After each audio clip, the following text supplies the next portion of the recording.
नमस्कार। भाषा ज्ञान पर आधारित हमारे चैनल हिंदी जगत में आपका स्वागत है।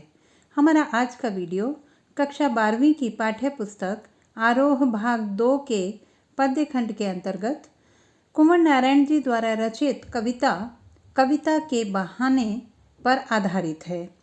इस वीडियो में हम पाठ का सार, प्रतिपाद्य, पाठ्यपुस्तक के प्रश्नों के हल एवं अन्य महत्वपूर्ण प्रश्नों के हल जानेंगे। तो आइए प्रारंभ करते हैं प्रतिपाद्य से। कुंवर नारायण जी द्वारा रचित कविता के बहाने कविता कवि के कविता संग्रह इन दिनों से ली गई है। आज के समय में कविता के अस्तित्व के बारे में चर्चा हो रही है। यह आशंका जताई जा रही है कि यांत्रिकता के दबाव में कविता का अस्तित्व नहीं रहेगा। ऐसे में यह कविता की अपार संभावनाओं को टटोलने का एक अवसर देती है। देखते हैं कविता का सार।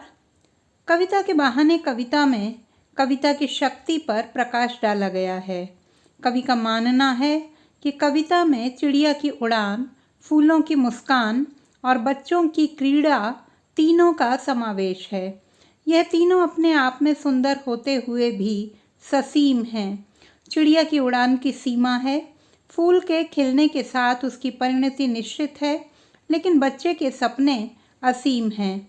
बच्चों के खेल में किसी प्रकार की सीमा का कोई स्थान नहीं होता। कविता भी शब्दों का खेल है और शब्दों के खेल में जड़, चेतन, अतीत, वर्तमान और भविष्य सभी उपकरण मात्र हैं। इसलिए जहाँ कहीं रचनात्मक ऊर्जा होगी, वहाँ सीमाओं के बंधन स्वयं ही टूट जाएंगे।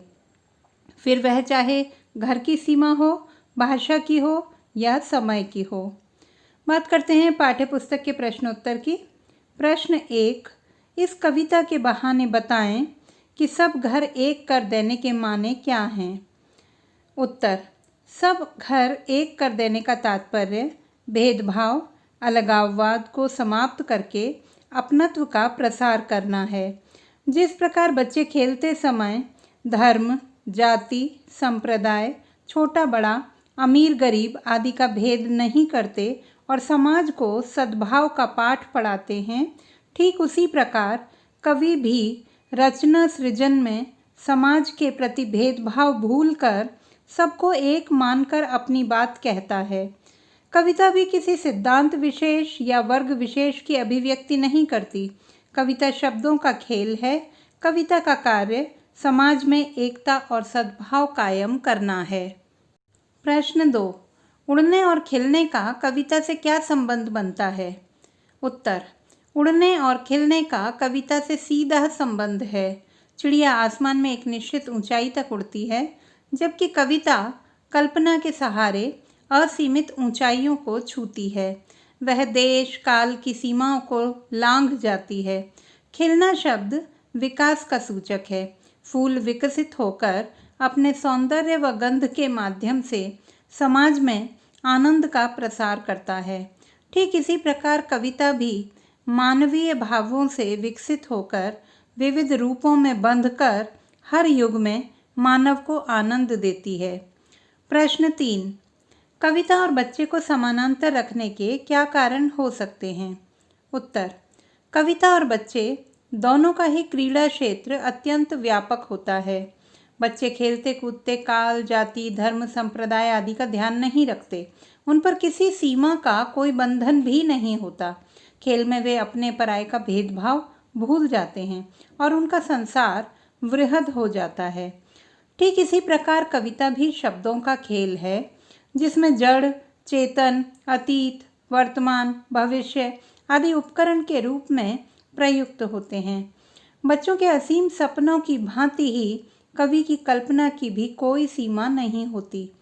कवि भी भेदभाव का पूर्ण त्याग कर सबके कल्याण और आनंद के लिए साहित्य सृजन करता है।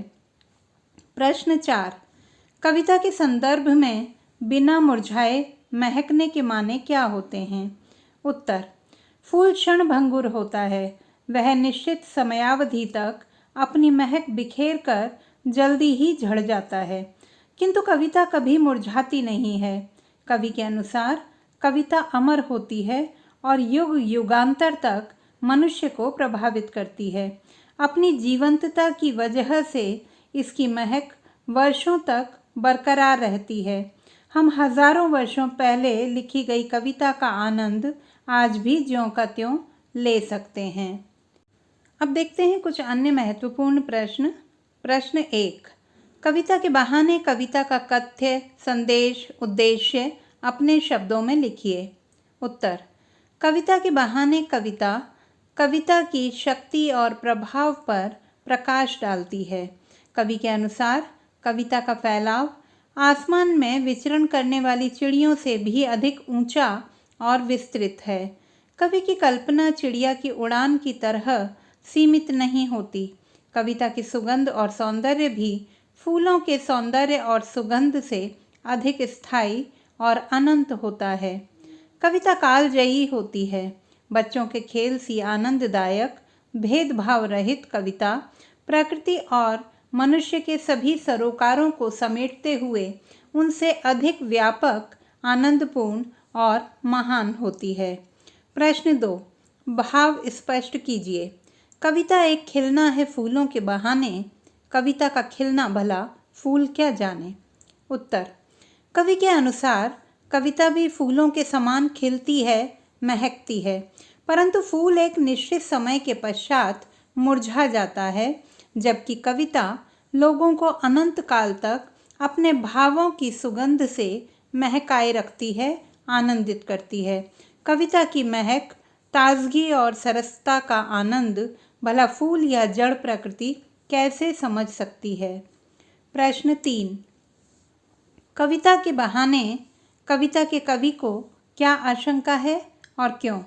उत्तर, इस कविता में कवि को कविता के अस्तित्व के विषय में संदेह है। उन्हें आशंका है कि औद्योगिकरण के कारण मनुष्य यांत्रिक होता जा रहा है। उसके पास भावनाएं व्यक्त करने या सुनने का समय नहीं है। कविता मानव मन की कोमल भावनाओं की अभिव्यक्ति ही है। अतः कवि को कविता का अस्तित्व खतरे में दिखाई दे रहा है। बच्चों, आशा करती हूँ कि यह वीडियो पाठ को विस्तार से समझने में सहायक सिद्ध होगा। पाठ के सूक्ष्म अध्ययन हेतु बहुवैकल्पिक प्रश्नों पर आधारित हमारा वीडियो देखना ना भूलें। यह न केवल ऑनलाइन परीक्षा हेतु उपयोगी होगा, बल्कि पाठ के गहन अध्ययन में भी सहायक सिद्ध होगा। भाषा संबंधी किसी भी समस्या के समाधान हेतु बने रहिए। सुनीता भटनागर, हिंदी जगत के साथ। आपका दिन शुभ हो।